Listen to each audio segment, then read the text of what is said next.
थी। बड़ी बातें हुई, अंत में संत की हार गई। एक फल दिया, वो फल लेकर आत्मदेव अपने घर आए तो बाहर से बोले, सुन रही हो भगवान? पत्नी बोली, क्यों चिल्ला रहे हो जी? बोले, देखो मैं क्या लेके आया हूं। पत्नी बोली, लग तो ऐसा रहा है हीरा लेके आया। बोले, हाँ बस इतना ही समझ लो। अच्छा, बोले देखो मैं फल लेके आया, आप इस फल को खाओगी तो गर्भ धारण होगा और हमारे घर में संतान होगी। लेकिन जो धुंधली थी वो चाहती ही नहीं थी कि हमें संतान हो। वो एक ऐसी स्त्री थी, उसे लग रहा था कौन 9 माह तक संतान को गर्भ में रखेगा। हमारी ननद हमारे घर पे आ जाएगी, हमारी चोरी करके भाग जाएगी और हम तो लड़ भी नहीं पाएंगे। ऐसे ऐसे विचार चल रहे थे कि वो फल गाय को खिला दिया। और उसकी कोई बहन थी, उससे संतान ले ली। आत्मदेव तो बाहर रहते थे, आत्मदेव को लगा कि हमारी भी संतान हुई है। उस संतान का जो नाम रखा वो क्या रखा? धुंधुकारी। और भैया मैं पहले ही बता दूं कि नाम का बड़ा असर पड़ता है। कहते हैं ना, जैसा नाम वैसा काम। इसलिए अपने संतानों के नाम अच्छे रखें। ब्राह्मणों से सीधे तो नाम पूछे जाते हैं, क्योंकि नाम का बड़ा प्रभाव होता है। आज संतान का नाम धुंधुकारी रखा और जो अपनी गाय को जो फल खिलाया था उससे भी संतान हुई। उसका नाम रखा गौकर्ण। गौकर्ण क्यों? क्योंकि वो पूरा शरीर तो उसका मनुष्य का था, लेकिन उसके जो कान थे वो गाय जैसे थे। गौकर्ण बड़ा विद्वान निकला, लेकिन धुंधुकारी इतना अत्याचारी निकला। शराब पीता है, मदरा पीता है, जुआ खेलता है, घर बर्बाद करके रखा है। बड़े संक्षिप्त में कथा को सुना दिया। कथा का विस्तार करेंगे तो कथा का क्रम गड़बड़ हो जाएगा। इधर आज आत्मदेव थे दुखी क्यों? कि हमारी कोई संतान नहीं है, और आज दुखी है कि हमारी संतान वो भी ऐसी है। इससे एक चीज समझ आती है कि भैया इधर कोई किसी का नहीं है, और संसारिक चीजों से तृप्ति भी नहीं होती है। कोई सोचे कि संतान हो जाएगी, हम तृप्त हो जाएंगे, हमें कोई चाह नहीं रहेगी। कोई सोचे कि हमारा ब्याह हो जाएगा, हम तृप्त हो जाएंगे, तब भी तृप्ति मिलने वाली नहीं है। इधर कामनाएं बढ़ती जाती हैं, अब ये भी हो जाए, अब ये भी हो जाए, अब ये भी हो जाए। कहीं हमारी कामना रुक सकती है तो फिर केवल प्रभु के चरणों में रुक सकती है कि हे प्रभु अब कुछ नहीं चाहिए, अब मांगे भी क्या आपसे? इतना सुंदर जीवन हमें दिया है। हाँ, प्रभु से एक चीज अवश्य आप मांग सकते हो कि हे नाथ आप अपनी भक्ति प्रदान करो। आज आत्मदेव उस दिन दुखी होकर आत्महत्या करने जा रहे थे। आज खुद के अत्याचार से आज फिर से आत्महत्या करने जा रहे थे। गौकर्ण ने रोक लिया, हे पिताश्री आप रुकिए, संसारियों से मत कहो कि हम तुम्हारे थे, आप हमारे हो।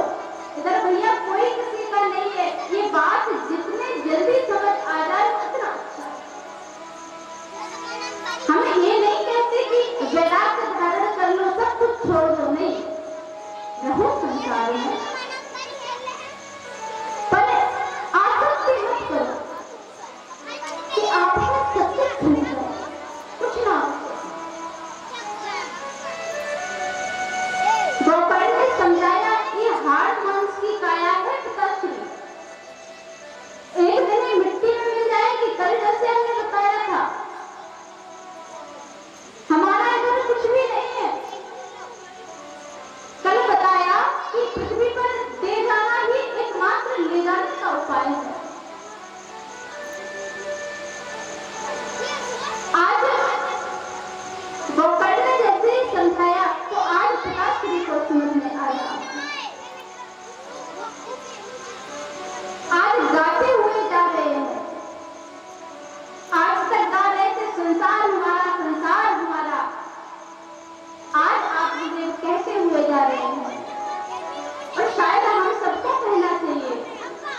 होती हैं, भगवान तो जगत पिता है।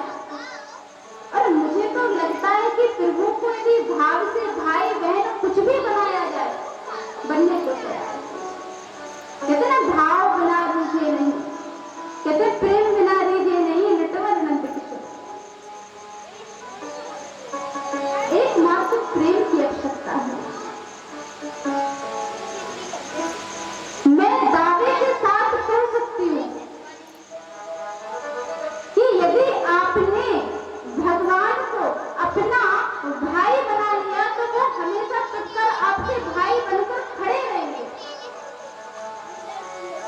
यदि भगवान को आपने अपना पिता बना लिया तो पिता के जो कर्तव्य होते हैं उनके लिए हमेशा खड़े रहेंगे।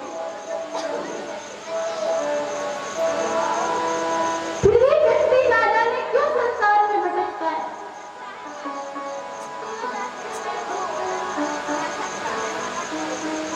ये एकमात्र अनुभव का विषय है।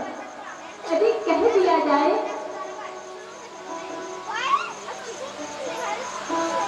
नरसिंह मेहता जो थे, उनके बेटा बनकर भगवान आए, बस विश्वास होना चाहिए। कहते हैं कि प्रेम की जो नींव होती है वो विश्वास पर टिकी होती है। यदि आपको विश्वास नहीं है तो या तो आपका प्रेम पवित्र नहीं है, पक्का नहीं है। यदि भगवान से आपको प्रेम है तो फिर विश्वास होना चाहिए भी।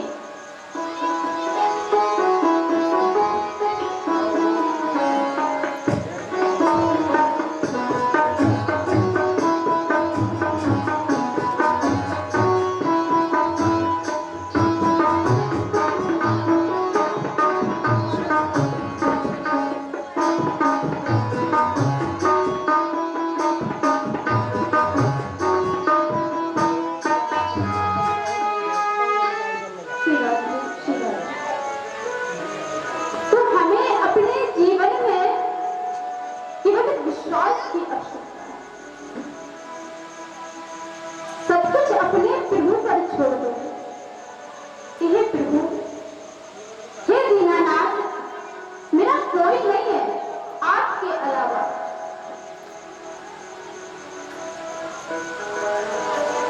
मेरा सहयोगी कोई नहीं है, मेरा साथी कोई नहीं है।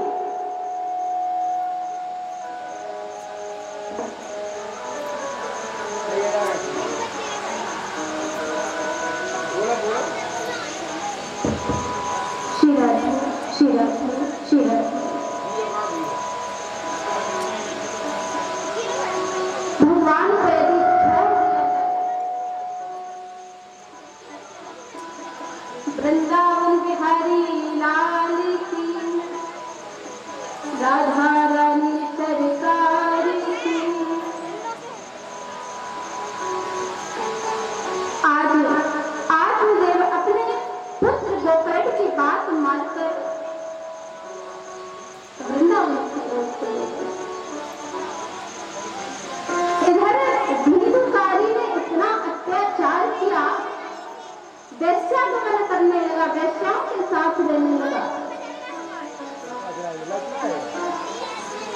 जो धुंधली थी वो कुएं में गिरकर मर गई। अब केवल कौन बचा? धुंधुकारी। अब जो वैश्याएं थी ना, उन सबने सोचा कि ये कमाता हमारे लिए है और यदि ये पकड़ा गया तो ये हमारा नाम लेगा, ऐसा करते इसको मार दो। शास्त्रों में कहा गया है कि कामनी का संग नहीं करना चाहिए।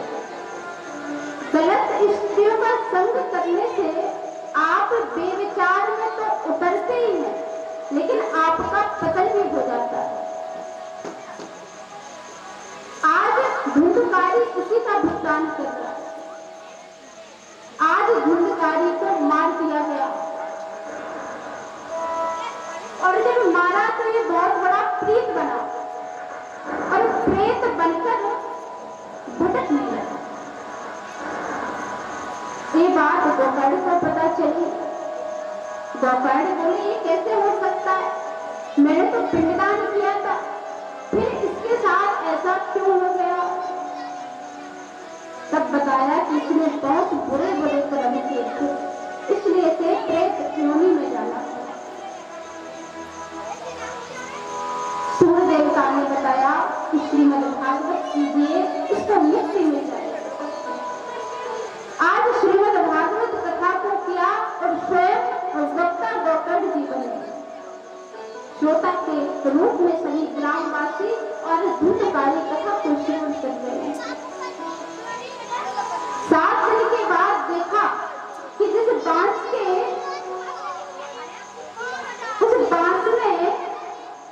धूतकारी जी बैठे हुए थे, वो बांस के 7 गांठें थी, वो फट गई, पर उससे धूतकारी सुंदर स्वरूप में निकला। गांव वालों को बड़ा दुख हुआ कि कथा तो हमने भी सुनी, लेकिन हमारा कल्याण क्यों नहीं हुआ, इस प्रेत का कल्याण कैसे हो गया। तब बताया कि इसने चिंतन किया था। आप सब तो सुनते थे और चले जाते थे, और भागवत चिंतन का विषय है, लेकिन द्वारा कथा की गई और पूरे ग्रामवासियों का कल्याण हो गया। स्वयं विष्णु के पार्षद सभी ग्रामवासियों को लेने के लिए आए। ऐसी सुंदर कथा को तुलसी महाराज स्वर्गाधिक विष्णु को सुनाते। कथा के आगे के क्रम में बढ़े और कथा आती है महाभारत। बात उस समय की है जब अंधा धृतराष्ट्र 5 पांडवों के साथ बड़ा अत्याचार कर रहा था। ना तो जमीन दी, ना ही कुछ देने के लिए तैयार है, बस एक ही बात कह रहा, युद्ध करोगे तभी मिलेगा। पांडव शांत थे, अब दे देंगे, अब दे देंगे। और अत्याचार केवल इतना ही नहीं, भरी सभा में मैया द्रौपदी को लज्जित करने में कोई कसर नहीं छोड़ी।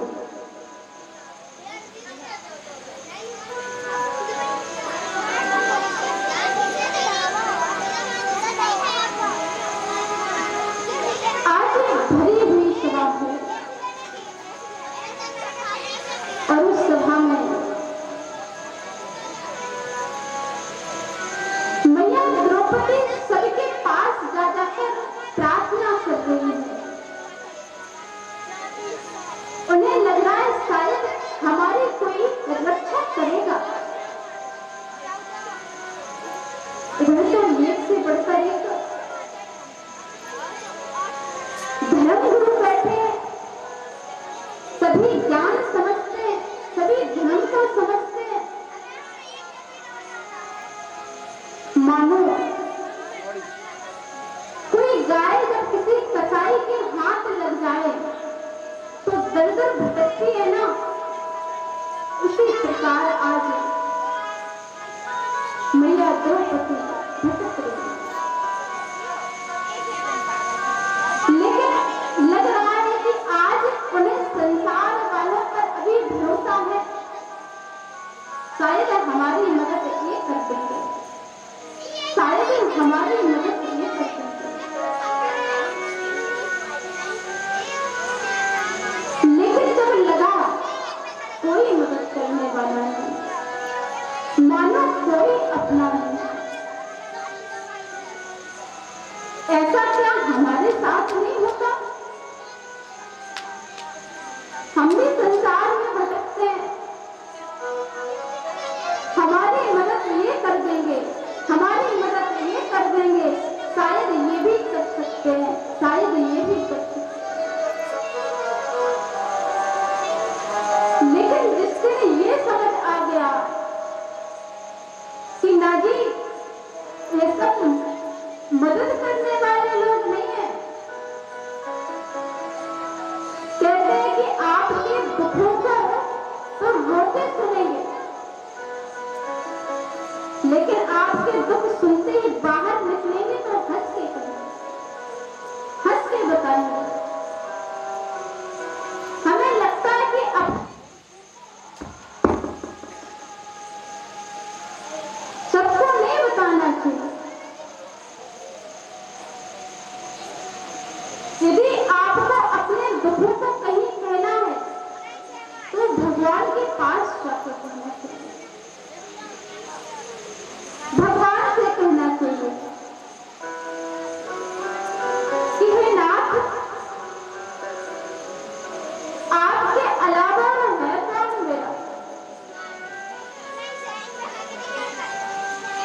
रुक्मणी मैया कह रही है भोजन पाइए ना, तुम्हें कैसे पाऊं?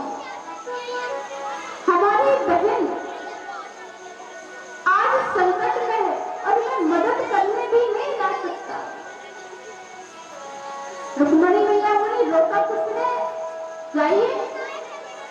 बोले नहीं, हमारा एक स्वभाव है, जब तक लोगों को किसी और से आशा रहती है तब तक मैं उसकी मदद कर नहीं पाता हूँ।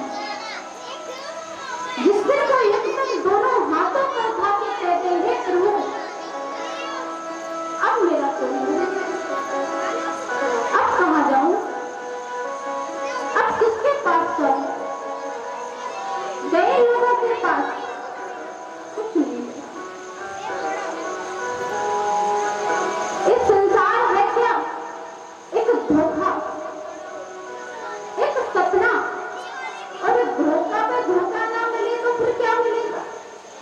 हाँ, मिठाई की दुकान पर जाए और कहे कि भैया किताबें दे दो, क्या दे पाएगा वो? उसी प्रकार हम समझो कि धोखे की दुकान पर खड़े, अब इधर तो धोखे की दुकान पर धोखा ही मिलेगा। इस संसार में कहा जाता है दुखल, अब दुखल में तो दुख ही मिलेंगे। यदि सुख चाहिए फिर वो कुछ पकड़िए, मिल जाएगी सुख।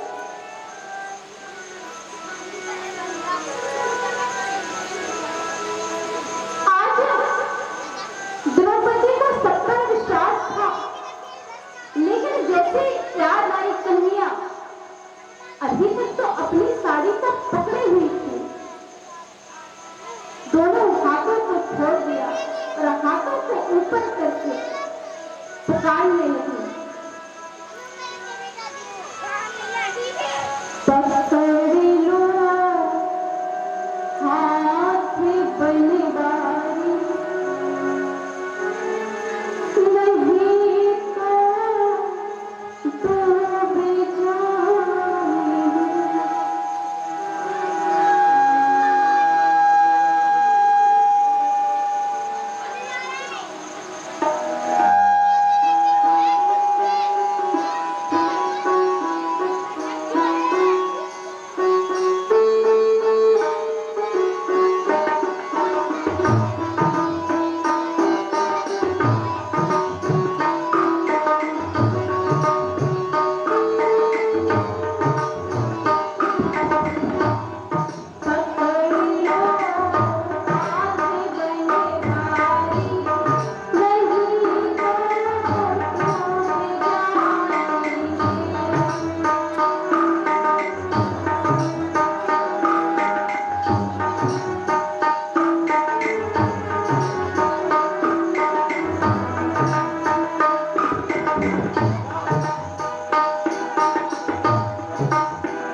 नदी में गिरी तो हमारा कुछ नहीं जाने वाला।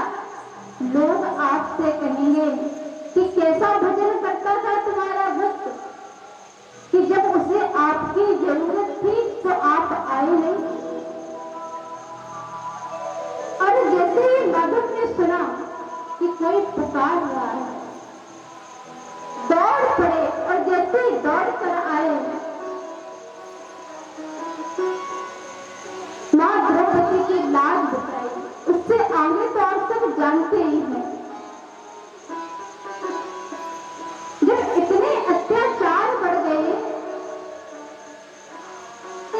तो श्री कृष्ण हस्तिनापुर पहुंचे और पहुंच के कहा कि भैया ऐसा करो, ज्यादा नहीं देना मत दो, ऐसा करो बेचारे पांडवों को 5 गांव दे दो। धृतराष्ट्र कहता है ना, युद्ध के बिना तो हम एक सुई की नोक के बराबर भी जमीन नहीं दे सकते। आज श्री कृष्ण समझ गए कि जिसका समय बुरा आता है ना, सबसे पहले उसकी बुद्धि बोला जाती है। बोले ठीक है, युद्ध से निपट लेगा। वहीं पर सब नहीं खड़े हुए थे। बोले अरे ये क्या कर दिया? अभी कृष्ण फालतू में यदि रूठ गए और जिसकी तरफ हो जाएंगे, पक्का है कि युद्ध वही जीतेगा। तो मानो कि धृतराष्ट्र चापलूसी करने लगे। बोले अरे अरे आप क्यों गुस्सा करते हो? आइए भोजन करिए, प्रसाद पाइए। हमारे शास्त्रों में लिखा गया है कि व्यक्ति 2 जगह भोजन नहीं करता और करना भी नहीं चाहिए। एक तो कहा जहां व्यक्ति को भूख ना हो वहां व्यक्ति भोजन नहीं करेगा, और दूसरा जहां प्रेम ना हो। व्यक्ति भूखा भी यदि ना हो और यदि प्रेम से कहा जाए थोड़ा सा पा लो तो पा लेगा, लेकिन जहां उसे दिखे कि हाँ प्रेम से नहीं पवाया जा रहा, वहां भले वो भूखा हो लेकिन पाएगा। श्री कृष्ण बोले दोनों में से ना तो हमें भूख है और ना ही मुझे प्रेम दिख रहा है, इसलिए मैं तो आज जाऊंगा विदुर जी के यहाँ पर, विदुर काका के यहाँ पर भोजन करूंगा।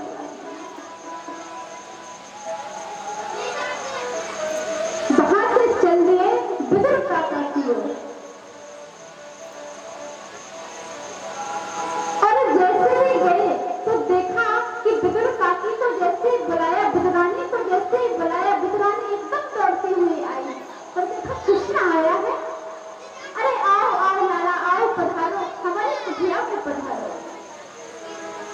और बड़े प्रेम से भीतर लेके गए, अंदर लेके गए। कुछ समझ नहीं आ रहा, कहाँ बिठाऊं कहाँ ना बिठाऊं, कुछ भी कह रही है, बावली हो गई है मानो। रसोई में कुछ केले पड़े थे, उन केलों को लेकर आई और क्या कर रही है, जो खिलाने का पदार्थ है उसे फेंक रही है। वो जो छिलके होते हैं ना, वो तोड़ रही है। लो खाओ किसने, और खाओ और खाओ। और बताया ना कि प्रेम से ठाकुर जी एकदम आनंद में हो जाते। ठाकुर जी पाए जा रहे हैं, पाए जा रहे हैं। विदुरानी से कह रहे काकी और लाओ। काकी बोली लाला बैठ तो मैं और लाती हूँ। विदुर जी मिठाई लेकर बाजार से आ रहे थे, जैसे आए तो देखा ये क्या, अरे तूने क्या कर दिया, क्या पका दिया है? खाने का पदार्थ फेंक रही हो और छिलके पवा रही हो। अब विदुरानी बोली अरे माफ करना कान्हा, ये क्या हो गया, गलती हो गई। अरे आपने क्या खा लिया?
रहा था कि कोई पत्थर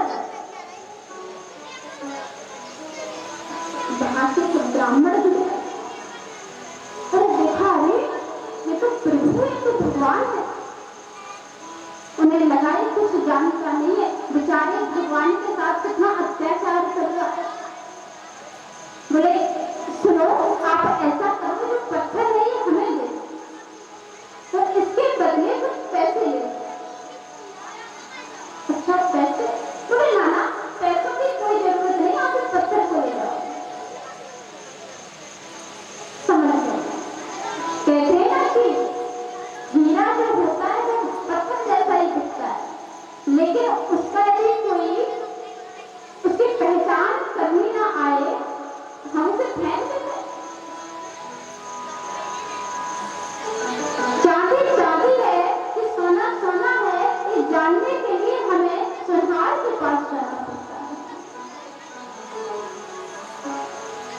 आज वो ब्राह्मण पत्थर को लेकर घर पर आए, स्नान ध्यान कराया और ठाकुर जी को भोग कराया।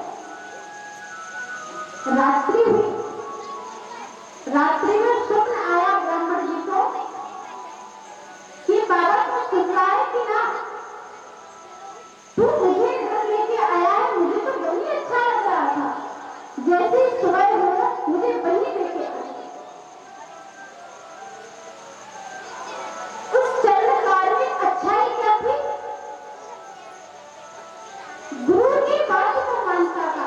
गुरु जी ने कहा था ज्यादा कुछ नहीं करना है, तो राम नाम किया कर, अपना काम किया कर। तो फिर जितनी बार याद आ जाए तो हे नाथ, हे राम, हे कृष्ण कहता, और उनकी याद में जो आंसू बहते वो पत्थर पर गिरते थे, सीधा भगवान के ऊपर गिरते थे। और मंदिर जाओ तो यदि आपके आंख से आंसू बह जाए, कामना उस नहीं कि कुछ मांग रहे हो, हमारे घर में बीमार है इसलिए रोना आ रहा है, हमारे पास कुछ है ही नहीं इसलिए रोना आ रहा है ना, यदि आपको कोई स्वार्थ ना हो और आंसू यदि बह जाए, तो समझ लेना कि आपकी सेवा सार्थक हो गई। महाराज जी बताते हैं कि यदि भगवान की याद में आपको रोना आ रहा है, तो मानो कि स्वयं भगवान आपको अपनी गोद में बिठाए हैं। यदि आप भगवान के लिए रो रहे हो तो कि प्रभु मुझे कुछ नहीं चाहिए, मुझे आपसे, कभी कभी भगवान से ही भगवान को मांगो। संसार की वस्तु तो खूब मांगी, आपने दी थी, लेकिन शांति नहीं मिली, तृप्ति नहीं मिली। अब प्रभु हम आपसे ही आपको मांगे। और इन्हीं वो चमत्कार कहता था, रोता और कहता, प्रभु आप कब आओगे, आप हमारे जीवन में कब आओगे, कब कृपा करोगे। देखो, कोई जाति से ब्राह्मण नहीं होता है, कोई जाति से क्षत्रिय नहीं होता है, कोई जाति से वैश्य और शूद्र नहीं होता है, वो अपने कर्म से होता है। यदि किसी शूद्र के कर्म ब्राह्मण जैसे हैं तो वो ब्राह्मण, और यदि किसी ब्राह्मण के कर्म शूद्र जैसे हैं तो ये पक्का है कि वो शूद्र ही कर्म सर्वश्रेष्ठ होता है। अब काम तो उसका था चर्मकार का, पर हृदय का भाव ब्राह्मण वाला था और ब्राह्मण से भी श्रेष्ठ था। आज वो ब्राह्मण रोने लगा और समझ गया सभी में भगवान भाव के भक्त हैं। भगवान को उठाया और दौड़ पड़ा, बोला ये पकड़ो, ये आपके लिए पुकार रहे हैं, आपको पुकार रहे हैं। बोले क्या, ये तो पत्थर है। बोले नहीं, जिसे तू निर्नाथ पुकारता है ना, हे नाथ, हे राम, हे कृष्ण, ये वही। और जब सुना ये पूछूं कि राम उस पत्थर से निपट गए कि हे नाथ हमसे कितना बड़ा पाप हो गया। और भगवान भोले लोगों से बड़ा प्रसन्न रहते हैं, चतुर लोगों से थोड़े से सावधान रहते हैं। ये व्यक्ति चतुर है, और जो कुछ नहीं जानता ना, निश्चल होता है, निष्कपट होता है, भगवान उसके आसपास घूमते रहते हैं, बस वो समझ नहीं पाता है।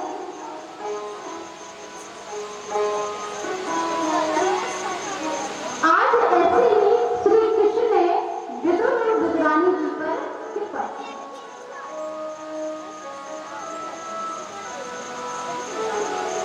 विदुर जी उस सभा के महामंत्री हैं।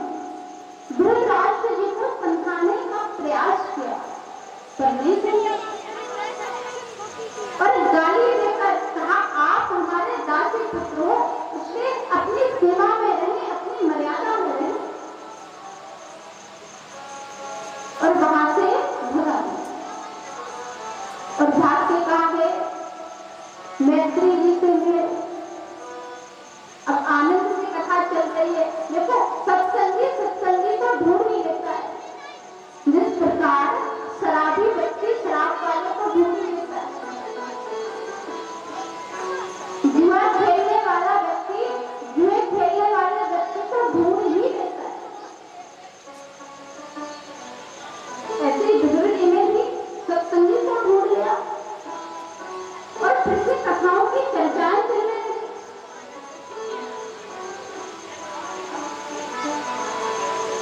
कथा का क्रम बढ़ाया कि मैया दिखी और कश्यप जिनके हाथ पर संतान हुई, जिनका नाम है हिरण्याक्षर हिरण्यकश्यप। अब ये हुई कैसे? तो बताया कि संध्या का समय था,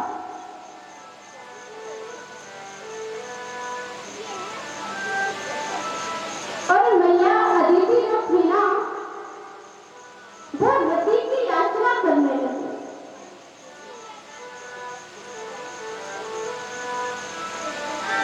और कहते हैं कि संध्या के समय 4 कार्य नहीं करने चाहिए। एक तो कहते हैं कि भोजन नहीं पाना चाहिए, दूसरा अध्ययन नहीं करना चाहिए,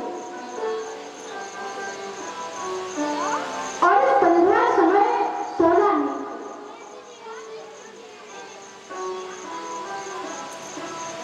लेकिन आज जब मैया अदिति ने हद कर दी, तब रति की याचना को पूर्ण किया और उनके गर्भ में 2 संतान से उनका गर्भ धारण हुआ।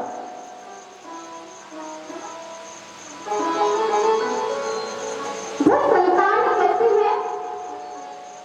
कहा कि अत्याचारी निकलेंगे, क्योंकि जो संयोग का समय था वो ही गलत था।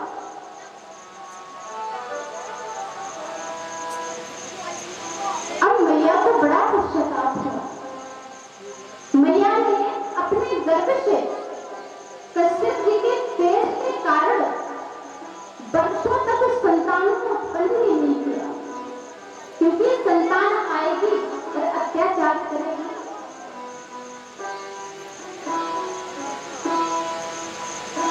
जब कहा कि संतान है तो तेज इतना बढ़ गया कि सभी देवता तेज हुई होने लगे। तब बताया कि जो संतान है ना, ये जय और विजय है। जब वैकुंठ में संक्रांति ऋषि भगवान से मिलने के लिए गए और जय और विजय ने मना कर दिया, तब संक्रांति ऋषियों ने श्राप दे दिया। संक्रांति ऋषियों ने कहा कि आपका स्वभाव असली स्वभाव का लग रहा है, जाओ आप असुर योनि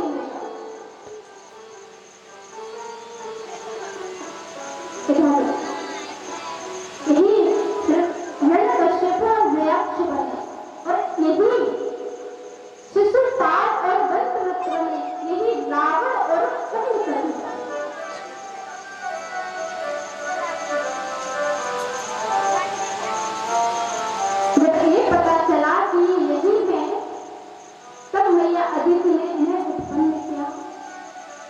हिरण्यकश्यप की कथा को तो हम आगे श्रवण करेंगे, पर ये हिरण्याक्ष के लिए भगवान को 12 अवतार लेना पड़ा और 12 अवतार लेकर आज इस हिरण्याक्ष का वध कर दिया।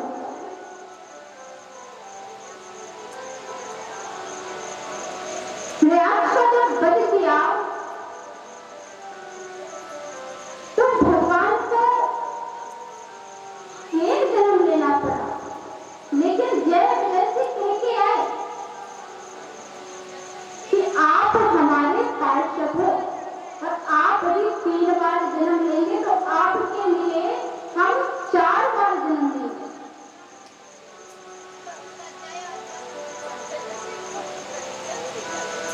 इस प्रकार कथा का क्रम बढ़ा और शत्रुका और मनु के 5 संतान हुए। आकुति, देवहूति और प्रसूति, और 2 पुत्र हुए, प्रियव्रत और उत्तानका।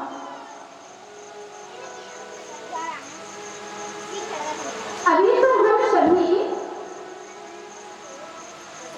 कपिल देव की माता जी की कथा को श्रवण करेंगे।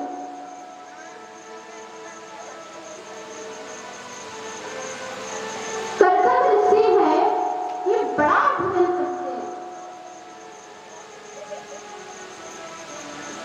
हजारों वर्षों तक तपस्या की।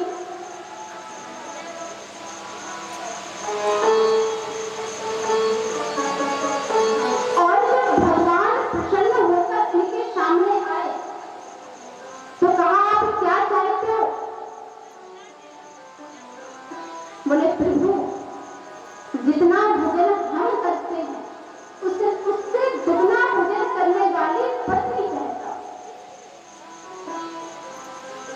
अरे धन्य थे वो संत, धन्य थे वो ऋषिगण जो तपस्या करके भी ये मानते थे कि भजन करने वाली पत्नी मिले या भगवान की भक्ति करने वाला पति मिले। आज ये सुनकर भगवान प्रसन्न हो गए। भगवान ने कहा, आपकी जो इच्छा है वो पूर्ण की जाएगी। कनकत जी का विवाह देवहूति के साथ कर दिया। इनके इधर एक संतान हुई जो स्वयं भगवान का स्वरूप है, जिसका नाम है कपिल देव।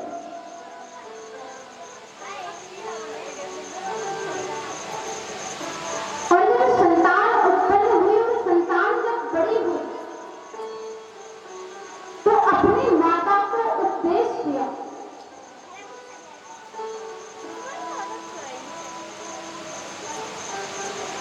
कि हे मां, आप अपने जीवन में खूब भजन कीजिए, क्योंकि भजन के अलावा तो कुछ है नहीं। और बताया कि घर कोई किसी का नहीं है। और इससे आगे बताते हैं कि हम इस भूमि पर कैसे आए।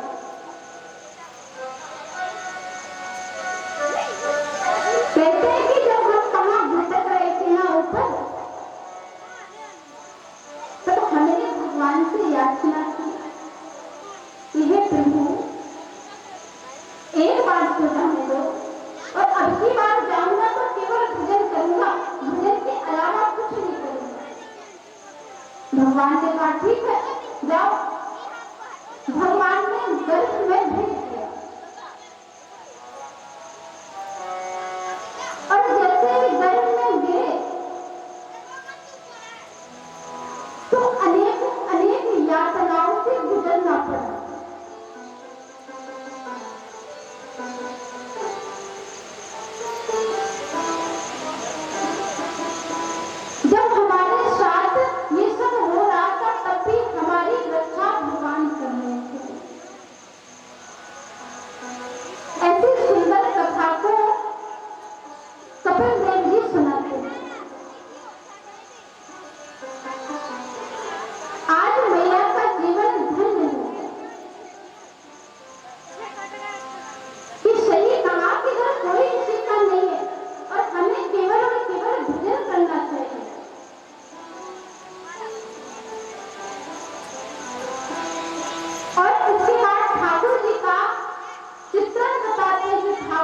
कितने प्यारे लगते हैं।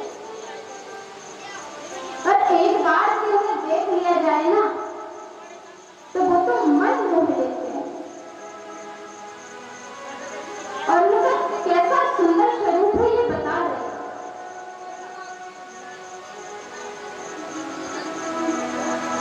मेरे सरकार का दीदार बड़ा प्यारा है, मेरे सरकार का दीदार बड़ा प्यारा है, कृष्ण बड़ा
कपिल संवाद तक कथा को श्रवण किया।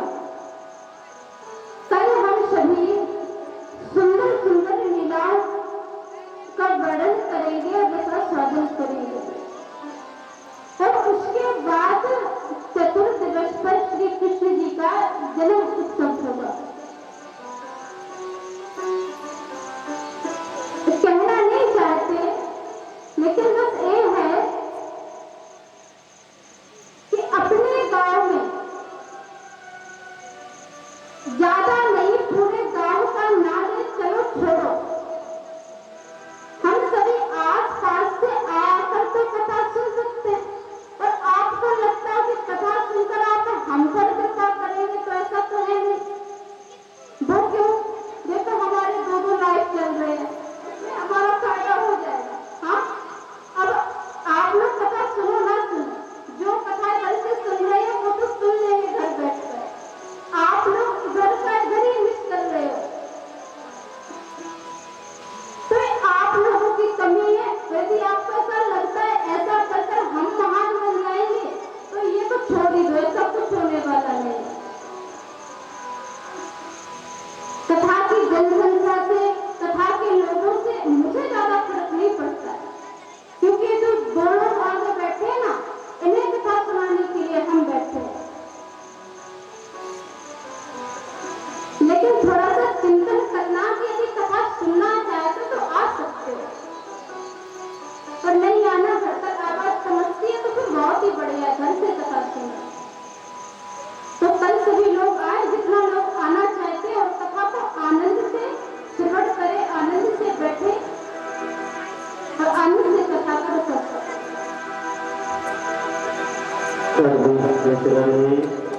और समस्त भक्तजन तथा स्थान खड़े हो जाए।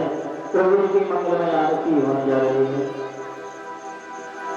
श्री भगवान भगवान की जय, दुर्गा के महाराज की जय। मन में बसा कर तेरी मूर्ति उतारो मैं गिरधर तेरी आरती।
विराजे भगत प्रभु संसार के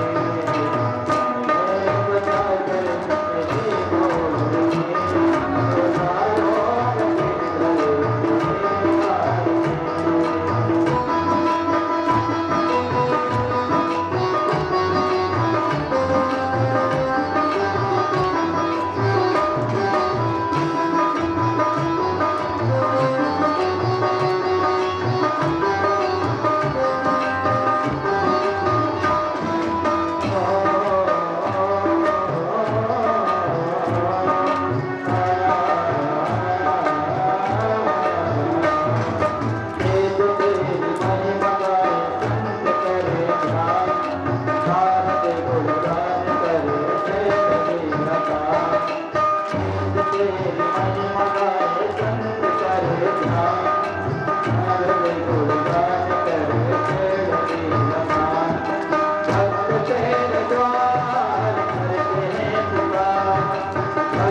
श्री भागवत भगवान की जय।